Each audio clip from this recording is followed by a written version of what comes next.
ভেনেজুয়েলায় যুক্তরাষ্ট্রের সামরিক অভিযানের পর গ্রিনল্যান্ড অধিগ্রহণের বিষয়টি আবারও আলোচনায় এসেছে। দ্বীপটি দখলে যুক্তরাষ্ট্রের বল প্রয়োগের সম্ভাবনা আছে কিনা এমন প্রশ্ন ঘুরপাক খাচ্ছে। এর মধ্যেই গ্রিনল্যান্ড নিয়ন্ত্রণে নিতে সামরিক শক্তির ব্যবহার সহ বিকল্প কৌশল নিয়ে মার্কিন প্রেসিডেন্ট ডোনাল্ড ট্রাম্প ভাবছেন বলে জানিয়েছে হোয়াইট হাউস।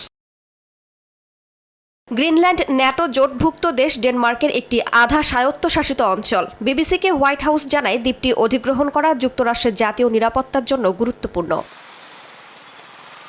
ইউরোপীয় নেতারা ডেনমার্কের পক্ষে সমর্থন জানিয়ে যৌথ বিবৃতি দেওয়ার পর এ তথ্য জানালো হোয়াইট হাউস। মঙ্গলবার 6টি ইউরোপীয় মিত্রদেশ ডেনমার্কের প্রতি সমর্থন জানায়। যুক্তরাজ্য, ফ্রান্স, জার্মানি, ইতালি, পোল্যান্ড, স্পেনের নেতারা যৌথ বিবৃতিতে বলেন, দ্বীপটির ভবিষ্যৎ নির্ধারণে শুধু ডেনমার্ক ও গ্রিনল্যান্ডের জনগণই সিদ্ধান্ত নিতে পারে। বিবৃতিতে দেশগুলো জাতিসংঘ সনদের নীতিমালা মেনে চলারও আহ্বান জানায়। গ্রিনল্যান্ডে উচ্চ পর্যায়ের প্রতিনিধি পাঠানোর ঘোষণা দিয়েছে কানাডাও।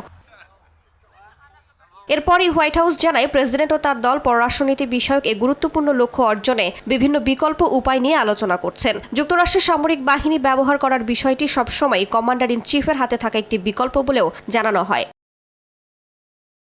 আটলান্টিক মহাসাগরের মাঝে অবস্থিত বিশাল ভূখণ্ড নিয়ে অবস্থিত দ্বীপটিতে বিপুল পরিমাণ প্রাকৃতিক ও বিরল খনিজ সম্পদ রয়েছে, যা মোবাইল ফোন ও ইলেকট্রিক পণ্য তৈরি সহ বিভিন্ন কাজে ব্যবহৃত হয়। সম্প্রতি রাশিয়া ও চীনের জাহাজের উপস্থিতিও বেড়েছে সেখানে। দ্বিতীয় মেয়াদে মার্কিন প্রেসিডেন্টের ক্ষমতা নিয়েই গ্রিনল্যান্ড অধিগ্রহণের কথা বলেন ট্রাম্প।